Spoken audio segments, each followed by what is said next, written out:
Bonjour à tous.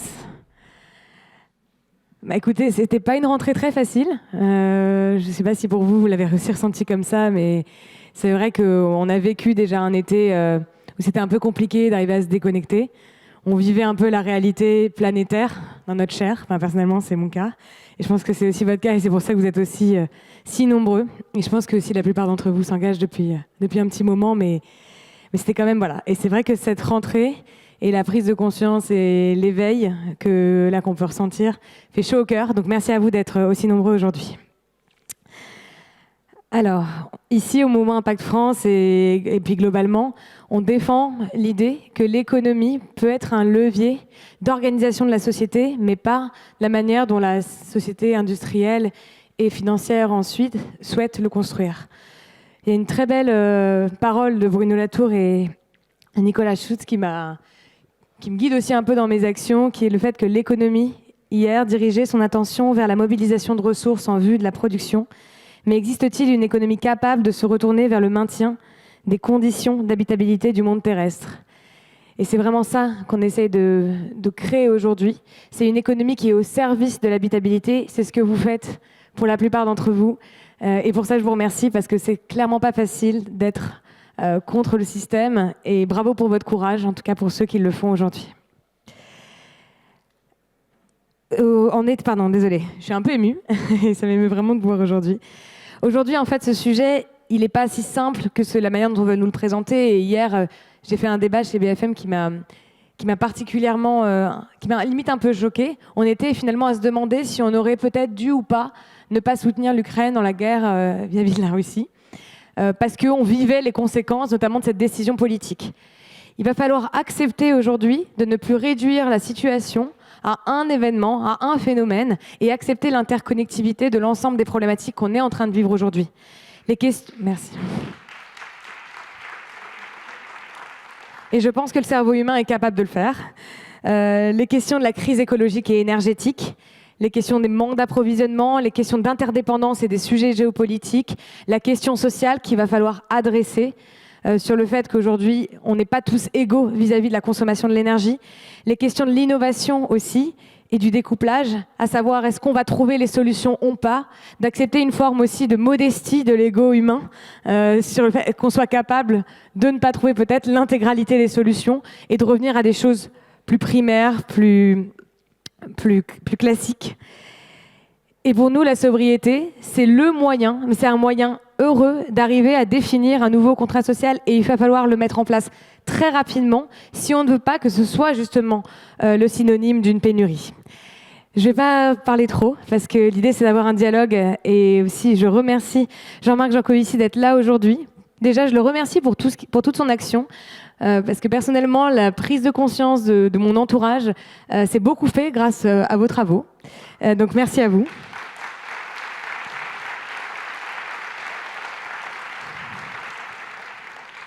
Donc, je ne vous présente plus, mais quand même un petit peu.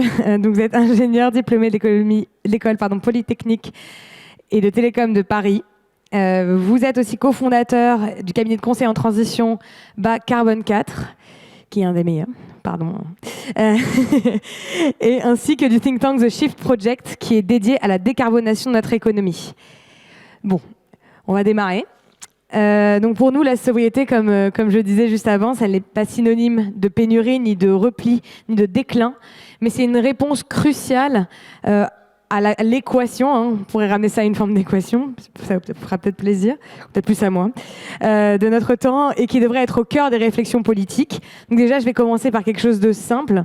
Aujourd'hui, on parle de sobriété à tout va, et dans la bouche d'acteurs qui, déjà il y a un mois, ne la portaient pas. Déjà, est-ce une bonne nouvelle ?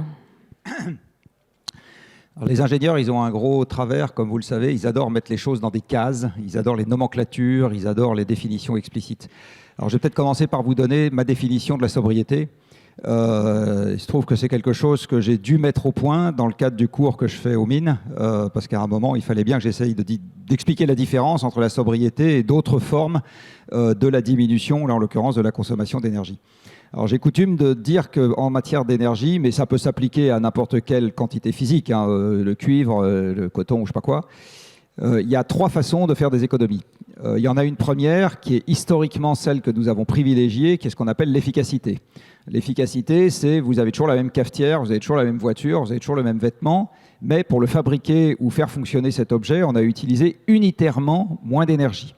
L'histoire nous montre que ça, c'est quelque chose que les entreprises adorent pour une raison très simple, c'est que l'énergie étant entre autres un poste de coût, à partir du moment où vous avez le même service avec cette partie du coût qui baisse, c'est-à-dire l'approvisionnement énergétique, vous prenez, c'est quelque chose que vous trouvez tout à fait sympathique.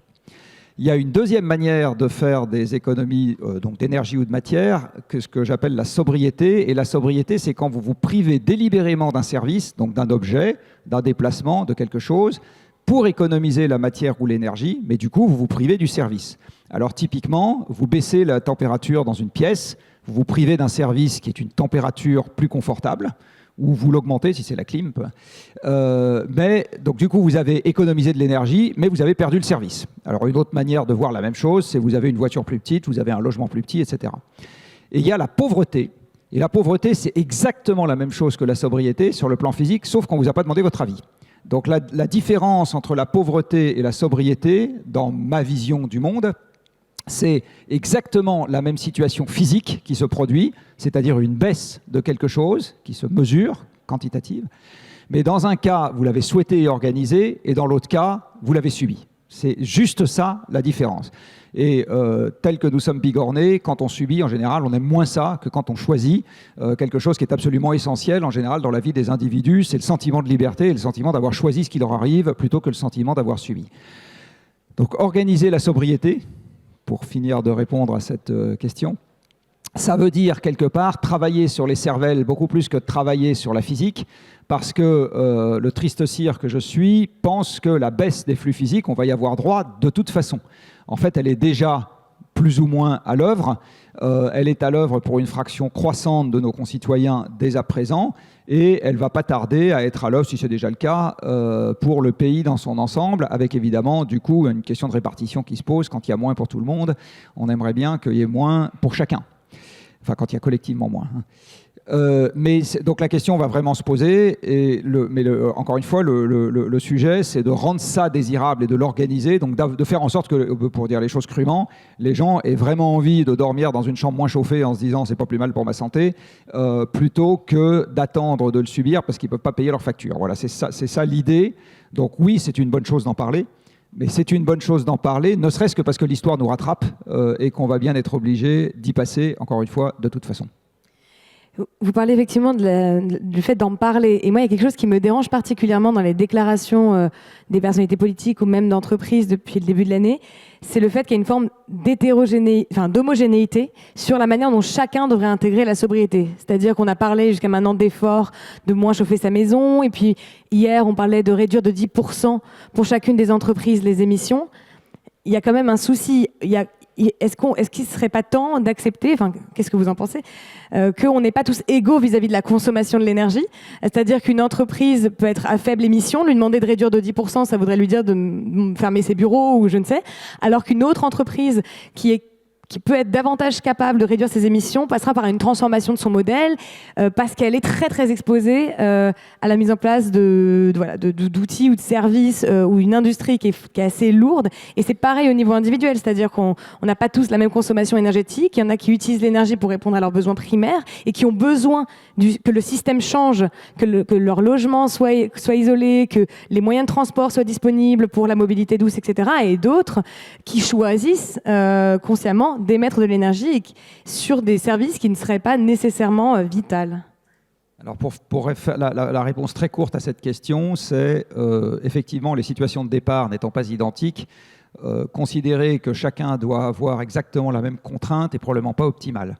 Maintenant, une fois que j'ai dit ça, j'ai à peu près rien dit, parce qu'en pratique, pour répartir une contrainte, il y a 2 grandes voies d'action pour la puissance publique. Il y a réguler par les prix ou réguler par les quantités.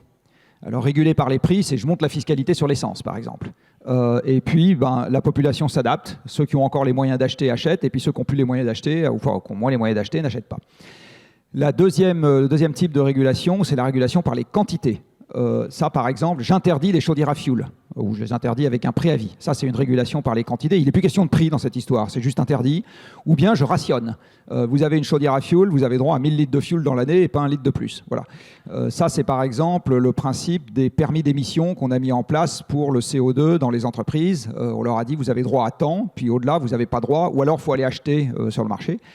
C'est un débat éternel de savoir à chaque fois quel est le mode d'action qui est le plus approprié, le plus équitable, le plus efficace, etc.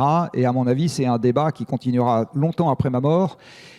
Donc je fais partie des gens qui pensent qu'il faut être pragmatique, c'est-à-dire qu'en fonction de l'enjeu, en fonction de ce qu'on pense être, parce que le décideur, il a un avis sur ce qu'il croit être l'acceptabilité de la population, des fois son avis est bon, des fois son avis n'est pas bon, en fonction de ce qu'on pense être l'acceptabilité et la compréhension du problème, parce que si la population ne comprend pas le problème à traiter, elle accepte plus mal les mesures de restriction, c'est absolument évident. Eh bien, il y a des voies qui sont plus simples que d'autres. Je vais vous donner... et puis en plus, il y a en fonction de la situation de départ. Je vais vous donner un exemple qui a un peu fait couler d'encre il y a récemment, là, celui des jets privés, en l'occurrence plus largement celui de l'aviation. Dans l'aviation, depuis très très longtemps, il y a un certain nombre de gens qui réclament qu'on taxe le kérosène comme on taxe l'essence. Ça, c'est une régulation par les prix. Mais si vous appelez Bernard Arnault, ça vous fait ni chaud ni froid quand vous taxe le kérosène. Donc c'est une régulation par les prix qui va toucher essentiellement les gens qui sont limites budgétairement pour prendre l'avion. C'est très bien pour baisser le trafic aérien. La question est de savoir si c'est très bien pour s'organiser. Vous avez un deuxième mode d'action qui pourrait être tout à fait mis en œuvre parce que c'est légalement possible, qui est de limiter par les quantités. Et là, vous limitez le nombre de décollages des aéroports français. Quand vous dites, il y en a de moins en moins. Et si vous voulez être parfaitement équitable, vous dites, eh bien, les décollages qui restent, je les répartis équitablement dans la population. Donc, riche ou pauvre, vous avez droit à 2 vols dans votre vie. Voilà, à un moment qui vous plaît. Et ces vols sont à prendre sur la quantité de décollage qui continue à être autorisée des aéroports. Là, vous n'avez plus de question de prix. Dans chacun des cas de figure, et c'est par là que je vais finir, il faut bien voir que vous allez quand même faire un perdant. Donc la question de est-ce que toutes les entreprises peuvent gagner dans un mouvement d'organisation de la sobriété, la réponse est évidemment non. Juste, il ne faut pas y penser. Et là, vous avez dans le mouvement que je décris des perdants qui sont les compagnies aériennes, éventuellement les gens qui fabriquent les avions pour les compagnies aériennes. Vous avez les aéroports. Enfin voilà, vous avez un certain nombre de gens qui perdent et les gens qui travaillent dans ces entreprises, il faut y penser un peu à l'avance. Voilà. Donc ça permet de faire la transition avec qu'est-ce qu'il faut faire, comment mettre en place une vraie politique de sobriété. C'est vrai que le sentiment qu'on a, c'est qu'il y a davantage des politiques de sobriété d'urgence liées à l'énergie qui sont aujourd'hui portées, alors qu'aujourd'hui, on vit une période inflationniste qui est notamment causée par d'autres phénomènes climatiques que la question de la raréfaction de l'énergie. On voit la problématique du cours du blé qui a des impacts très forts sur la montée des prix, et le blé a été même victime, donc là c'est visiblement les grécotes ont été meilleurs, mais a été quand même victime des phénomènes climatiques, notamment des phénomènes physiques. On a aussi la raréfaction des métaux, c'est-à-dire que comment bâtir une économie sobre uniquement sur une autre, nouvelle forme d'énergie qui pourrait être exposée à ces métaux. Donc il y a la nécessité de penser l'économie sobre dans son ensemble. Nous, ce qu'on essaie de porter aujourd'hui, c'est plutôt un changement de matrice. C'est-à-dire comment est-ce qu'on repense les critères de réussite économique et comment est-ce qu'on aligne notamment les politiques publiques et les politiques de l'entreprise basées sur ces nouveaux critères pour que ces entreprises soient globalement moins émettrices, mais également moins dépendantes de notamment des métaux, etc., et dans des logiques de sobriété financière, mais potentiellement dans des croissances plus vertueuses. Vous avez porté récemment avec le Shift un plan de transformation de l'économie française qui fait du bien parce qu'on arrive à se visualiser. Ce à quoi pourrait ressembler une sobriété énergétique, est-ce que vous pouvez déjà nous le présenter et voilà, peut-être réagir à ces propos? Alors le plan de transformation de l'économie française est un exercice de sobriété. La sobriété d'urgence, c'est un exercice de pauvreté dans la définition que j'ai donnée tout à l'heure. C'est-à-dire qu'à ce moment-là, on n'est plus libre de nos choix. On a les conditions extérieures qui nous imposent des restrictions. Donc pour moi, la sobriété d'urgence, ça n'existe pas. Ça s'appelle la pauvreté. C'est l'autre alternative à la sobriété qui, elle, est nécessairement planifiée puisqu'elle est nécessairement désirée, organisée. Et comme je le disais tout à l'heure, à partir du moment où on change nos désirs, changer des désirs, c'est long. Hein. C'est pas un truc qui se fait en une semaine en général. Enfin, en tout cas, au sein de la société. Donc le plan de transformation de l'économie française, il répond à une planification de la décrue énergétique.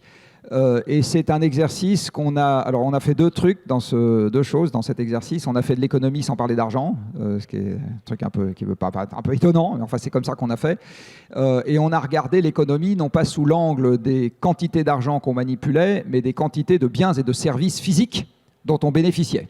Donc on a parlé mètres carrés, on a parlé litres, on a parlé tonnes, on a parlé nombre de voitures, on a parlé kilomètres de route, mais on n'a pas parlé d'argent. Et on a également parlé d'emploi. C'est-à-dire que pour s'occuper de ou fabriquer ou réparer des voitures ou des vélos, ou faire pousser du blé ou fabriquer des sandwichs, vous avez besoin de gens. Et on a regardé en fonction des déplacements d'activités, c'est-à-dire on fait moins de voitures, on entretient plus de vélos, on fait moins de blé, etc. Enfin, pas moins de blé, en l'occurrence, moins de vaches. On a regardé ce que ça voulait dire en termes de déplacement d'emploi, et c'est du reste quelque chose qu'on est allé discuter avec les syndicats de salariés, parce que ça nous intéressait d'avoir leur point de vue sur est-ce que notre construction leur paraissait complètement délirante ou est-ce qu'on pouvait en discuter. C'est ça le plan de transformation de l'économie française, sachant qu'un jour on mettra des euros derrière, mais c'était pas ça la priorité. C'est donc une espèce de numéro d'équilibrisme dans lequel on veut concilier de l'emploi, parce que c'est quelque chose qu'on considère comme étant important, parce que c'est un désir important, et du reste, c'est pas moi qui l'ai dit. Déjà, notre cher Tocqueville l'avait dit qu'en démocratie, ça serait un truc central, l'emploi. Et la baisse des flux physiques, parce que c'est bien de ça dont il s'agit, c'est la baisse des flux physiques. C'est un exercice, encore une fois, de planification. C'est quelque chose qui doit se conduire sur des échelles de temps qui sont longues. On parle de décennies, on parle même éventuellement de siècles, pour changer la forme des villes, pour changer les infrastructures de transport, pour changer les infrastructures énergétiques, pour changer le paysage agricole. On ne fait pas ça en 3 ans. Si on doit faire ça en 3 ans, là, ça s'appelle un effondrement. Voilà, enfin, un effondrement. Ça s'appelle quelque chose de très brutal. Si on veut que ça se passe bien, il faut le faire sur des durées beaucoup plus longues. Et ça pose un énorme problème dans les démocraties où on a une volatilité en ce qui concerne les orientations politiques qui est quelque chose qui est un énorme problème. Vous venez de parler d'un sujet, et je vous ai entendu aussi en parler hier sur France Info, et ça m'intéresse tout particulièrement, qui est la question de est-ce que la transition écologique est-elle rentable ? C'est-à-dire qu'on a nourri, pas nous, mais globalement quand même le milieu de l'entreprise à impact, etc. Et le mythe, entre guillemets, qu'on pourrait développer un financement qui serait aussi rentable que le financement classique, mais qui créerait des impacts écologiques positifs. C'est vrai que moi, personnellement, et je ne parle que pour moi, j'en reviens. Beaucoup, mais depuis quelques années, pour être un peu une spécialiste aussi des questions de financement. Est-ce qu'il ne faut pas aussi qu'on arrête de nourrir ce mythe et qu'on accepte de faire une passe d'une certaine manière sur une forme de rentabilité à court terme au profit d'une forme de durabilité de ce secteur financier? Et est-ce que vous avez une idée, parce que là je vous surprends un peu, parce que je n'avais pas forcément dit que j'allais vous poser cette question, mais est-ce qu'il y a un enjeu aussi à soutenir aussi un financement qui est plus durable de cette transition écologique, parce qu'on ne peut pas faire l'impasse sur les acteurs financiers qui sont comme l'énergie et notre fluide aujourd'hui, comme notre sang, qui est le sang de l'économie d'une certaine manière. Alors, je vais essayer de faire une réponse un peu quantitative, à nouveau mon travers d'ingénieur. Si on veut être compatible avec une limitation du réchauffement climatique à 2 degrés, je dis bien 2 degrés, je ne parle même pas de 1,5 degré. Et je vous rappelle qu'à 2 degrés, on a tué tous les coraux sur Terre, qu'à 2 degrés, on a probablement tué la moitié de la forêt française. Enfin bon, donc on n'est pas en train de parler de pécadilles. Il faut que les émissions planétaires baissent de 5% par an tous les ans. 5% par an tous les ans, c'est ce qu'on a eu l'année du Covid. À partir du moment où on baisse les émissions de 5% par an, ça veut dire qu'on baisse la consommation d'énergie fossile de 5% par an. Et compte tenu de ce qu'on peut raisonnablement imaginer sur les énergies non fossiles, c'est-à-dire renouvelables et nucléaires, ça veut dire que la quantité d'énergie tout court qu'on utilise baisse de 3 à 4% par an. Ça veut dire que le parc de machines en service dans le monde baisse de 3 à 4% par an. Ça veut dire, comme c'est les machines qui travaillent, ça veut dire que le PIB mondial baisse de 2 à 3% par an tous les ans. Une finance durable, c'est là que je voulais en venir, et donc, ou une finance compatible de 2 degrés, et donc une finance qui est compatible avec un monde dans lequel le PIB baisse de 2 à 3% par an tous les ans. Je vous pose la question, à vous, qui êtes dans cette salle, est-ce que vous pensez que c'est une finance qui fait la même taille que la finance qui s'exprime dans un monde dans lequel le PIB augmente de 2 à 3% par an tous les ans. On peut faire l'exercice de lever. Voilà, s'il y a une personne qui pense que oui, je veux bien qu'elle se lève. Qui ose? Bon, alors vous êtes très timide, vous avez compris ce que je veux dire. Ce qui veut dire que quand le monde financier prétend qu'il va dans sa globalité devenir compatible avec une évolution qui elle-même est compatible avec une limitation à 2 degrés, il vous raconte des carabistouilles. Voilà. Et il se raconte des carabistouilles pour commencer, mais c'est normal. Tous les gens qui sont dans cette salle, ils auraient beaucoup de mal, moi inclus, à accepter que leur secteur ne peut pas globalement survivre dans la transition énergétique. Tout le monde a envie de penser que son secteur peut se transformer et survivre. C'est normal, c'est quelque chose qui est très humain. Des gens qui pensent, c'est valable dans tous les secteurs, hein, le textile, les chaussures, l'aviation ou les parcs de loisirs. Les gens qui pensent l'inverse, c'est plutôt une exception que la règle. Mais il n'empêche qu'au regard des faits physiques, et je vous le dis alors même que Carbone 4 travaille dans le monde financier, le fait que le secteur dans son ensemble puisse rester de la même taille, voilà. Ce qui veut dire que tous les gros acteurs systémiques du secteur ne peuvent pas devenir compatibles 2 degrés. Ils ne peuvent juste pas, c'est juste en gardant la même taille. C'est impossible. Et c'est pour ça, excusez-moi, il y aura un moment de question juste à la fin. C'est pour ça qu'en fait, au mouvement Impact France, on ne va pas tant, souvent au nom du mouvement, parce que là, je pense que c'est important.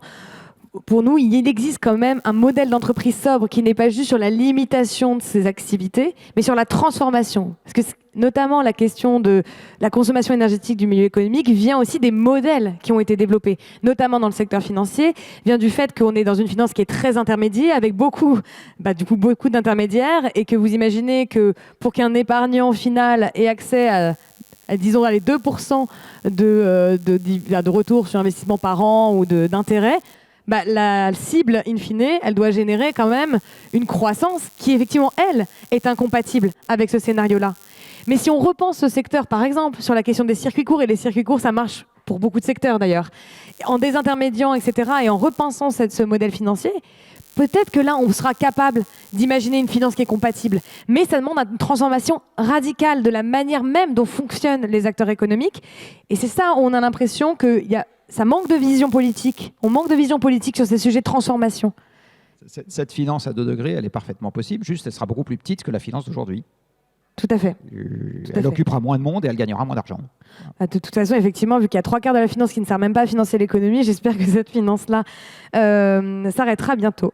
Alors, du coup, Merci. C'est mes petits bonhommes.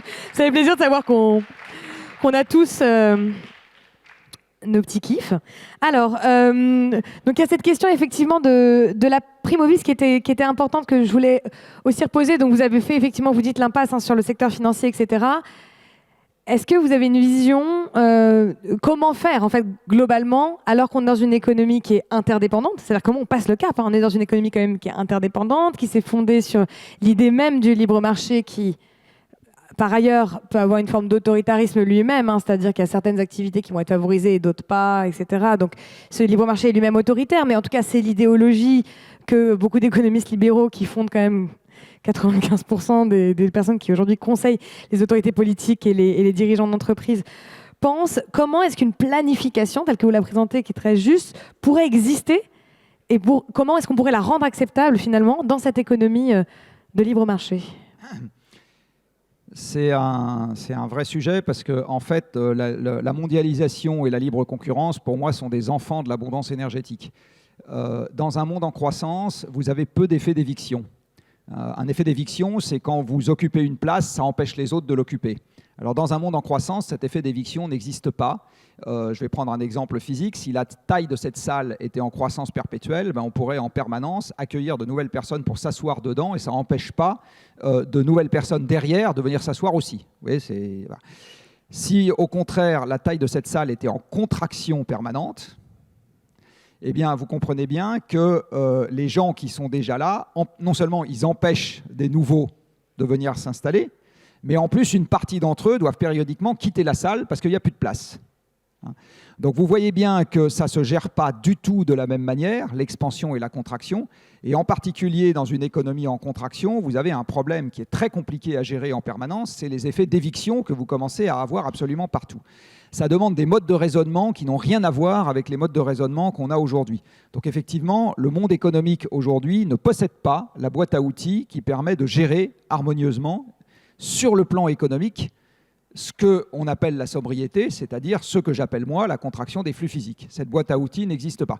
Du reste, j'avais réclamé une ou deux fois dans une sortie publique que puisque une bonne partie de la recherche en France était payée avec l'argent de mes impôts, je souhaiterais qu'au moins 5% des chercheurs en économie postulent, je dis bien postulent, un monde en décroissance et ensuite regardent ce que ça peut vouloir dire et comment est-ce que ça se gère au mieux ou au moins mal. Puisque c'est l'argent de mes impôts, on peut demander à ce qu'ils fassent ça. Il faut bien voir qu'aujourd'hui, le refus de parler de décroissance, même si le mot, je comprends très bien qu'il puisse donner des boutons, à moi inclus du reste, c'est autre parce qu'il y a zéro plan derrière. Donc Elisabeth Borne, hier, dans son discours à une autre université d'été, pas la même, la concurrente, eh bien, elle a commencé par dire « J'appelle les gens à consommer moins d'énergie, mais enfin, j'appelle aussi à la croissance. » J'aimerais bien savoir comment est-ce qu'on fait ce numéro d'équilibrisme. Mais la raison, c'est que derrière, on est à poil. C'est-à-dire qu'encore une fois, comme il n'y a pas de plan, comme il n'y a pas de boîte à outils, comme on n'y a pas réfléchi, alors le plan de transformation de l'économie française est une tentative modeste de commencer à réfléchir à ça. C'est l'ébauche, hein. Malgré la quantité de gens qui ont travaillé et malgré le temps qu'on y a passé, c'est clair qu'on n'est pas à armes égales face à des siècles et à des dizaines de milliers de personnes qui ont pensé le monde en croissance. C'est évident qu'on n'est pas à armes égales en termes de quantité de choses qu'on a regardées. Mais c'est dans cette direction qu'il faut partir et pour ça il faut repartir de la physique puisque notre problème est physique, hein, on a un problème de taille de boîte qui s'appelle la planète Terre, on a un problème d'ordre de grandeur de flux, il faut repartir de la physique et mettre de l'économie juste derrière. Et pour finir, je ne crois pas une seconde qu'on va traiter les problèmes environnementaux en les prenant sous l'angle économique. On y arrivera qu'en les prenant sous l'angle éthique. Dit autrement, l'économie doit se mettre au service d'un projet éthique, d'un projet politique. Si on en fait le déterminant de l'opportunité de faire, on ira dans le mur.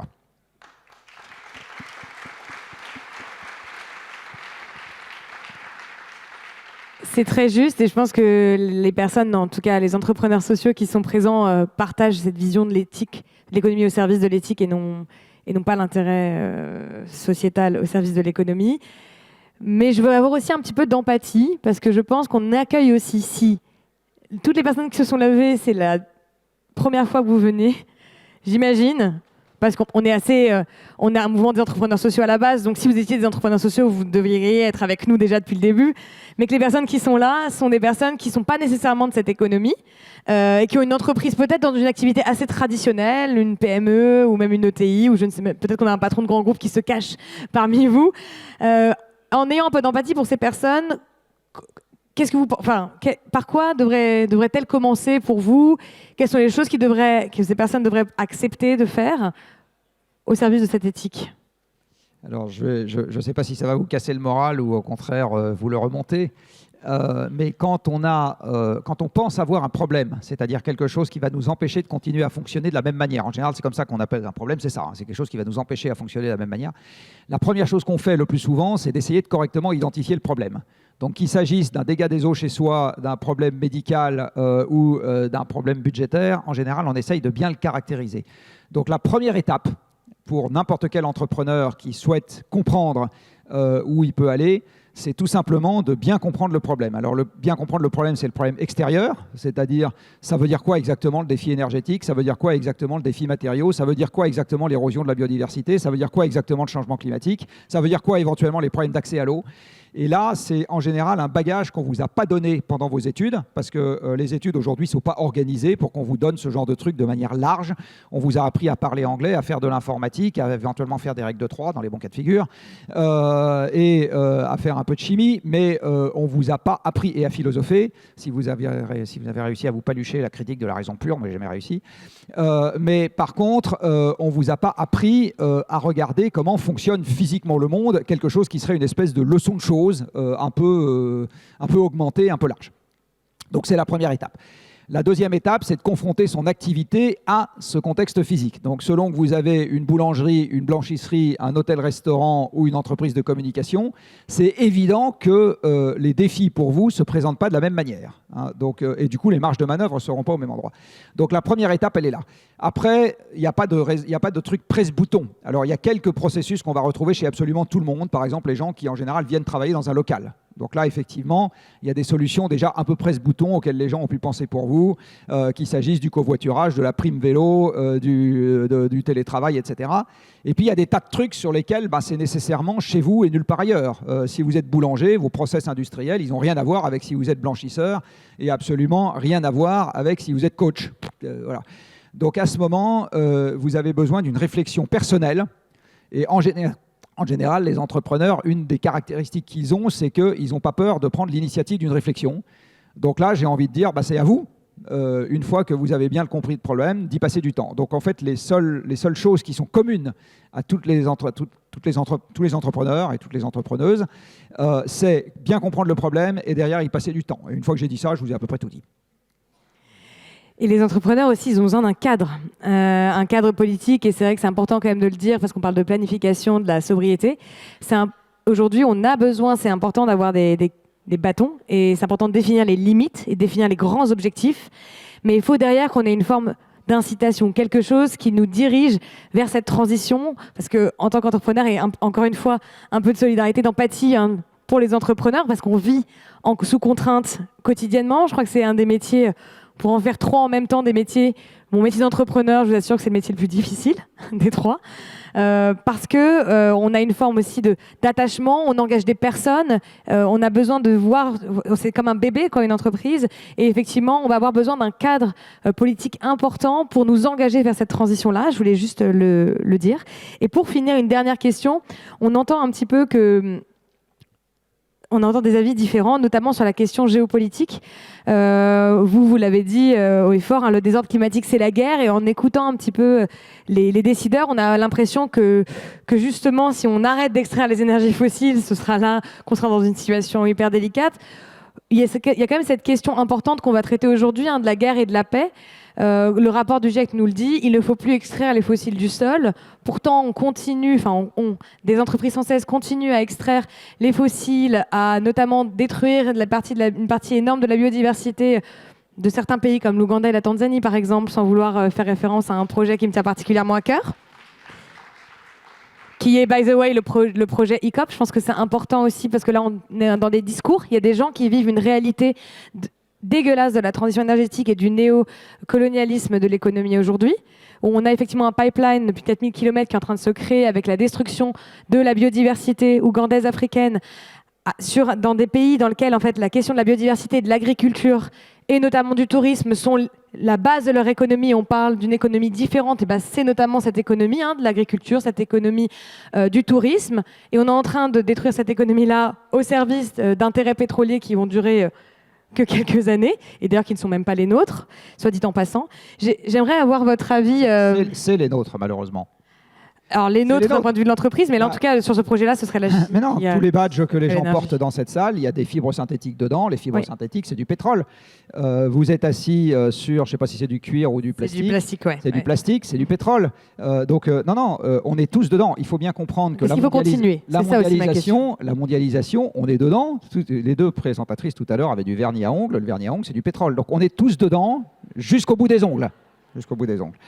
J'ai pas entendu, je suis désolée. Non, mais c'est une réalité. On est tous dedans jusqu'au bout des ongles. Tous les gens qui ont mangé ce matin, je ne sais pas s'il y en a quelques-uns qui n'ont pas mangé ce matin, vous avez mangé des produits qui ont été cultivés avec des tracteurs qui fonctionnent au pétrole et qui ont été fertilisés avec des engrais qui sont fabriqués avec du gaz. Donc, on est tous dedans, jusqu'au cou, jusqu'aux ongles, jusqu'aux cheveux, jusque là où vous voulez, quoi. Et jusqu'aux orteils. Et donc, l'idée qu'on peut s'extraire de la mondialisation, parce qu'il y a des caractéristiques de la mondialisation qui nous déplaisent, ça peut être un vœu. Aujourd'hui, ce n'est pas une réalité. Ce n'est pas une réalité aujourd'hui. Il faut bien comprendre ça.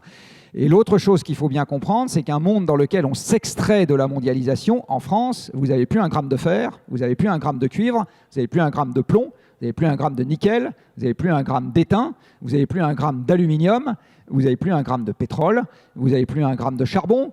Enfin, il faut bien comprendre ça. Donc, on a du bois, pas beaucoup. Donc, on se retrouve avec des sabots et de la paille. Hein. Je suis volontairement un peu cash, mais c'est pour vous faire comprendre qu'aujourd'hui, l'économie mondiale est tellement imbriquée que la démondialisation et la désimbrication des chaînes de valeur, ça va être un travail absolument titanesque et c'est quelque chose qui ne nous laissera pas avec les 100 millions de références que vous pouvez aujourd'hui acheter sur un site de commerce en ligne. Ça ne nous laissera pas avec ça, c'est juste impossible. Et le faire comprendre, non seulement le faire comprendre, c'est ce que j'évoquais tout à l'heure pour les entrepreneurs, non seulement le faire comprendre, mais le faire accepter et mieux encore le faire désirer par une partie de la population significative tant que nous sommes en démocratie, c'est un travail de titan. Il faut bien comprendre que c'est un travail de titan. Et c'est un pari qui n'est pas du tout assuré. Voilà, c'est un travail de titan. Je voudrais également rebondir sur le lien entre l'entrepreneur et le politique. En démocratie, la démocratie est un système remontant. Donc pensez qu'en démocratie, sauf exception et sauf crise grave, on va avoir un visionnaire qui va nous emmener vers un avenir radieux. Il faut sortir cette idée de la tête, ça n'arrive pas.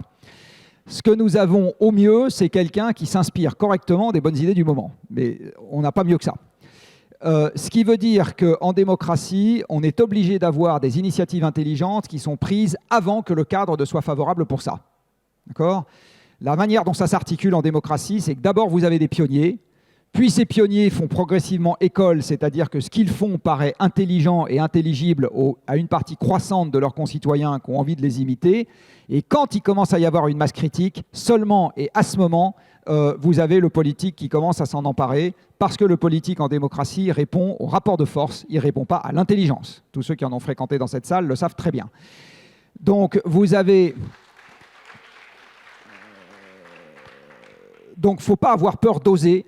Et il ne faut pas dire « je n'oserai qu'une fois que le cadre favorable sera là ». Malheureusement, il y a un petit côté parcours du combattant dans les gens qui sont convaincus, qui doivent nécessairement s'engager et essayer de faire école avant que tous les voyants soient ouverts. Voilà, il faut faire avec. Et merci beaucoup à Jean-Marc Jancovici d'avoir été avec nous. Et voilà, en tout cas, je trouve que ce dernier mot... c'est la première fois que je vous vois si incitatif et optimiste, donc je suis contente que ça ait procuré ça aussi, l'énergie créative qu'il y a dans cette salle d'entrepreneurs sociaux. Donc merci à tous en tout cas, et sur ce mot on va oser et on va pas avoir peur d'une forme de radicalité, et bonne journée à tous.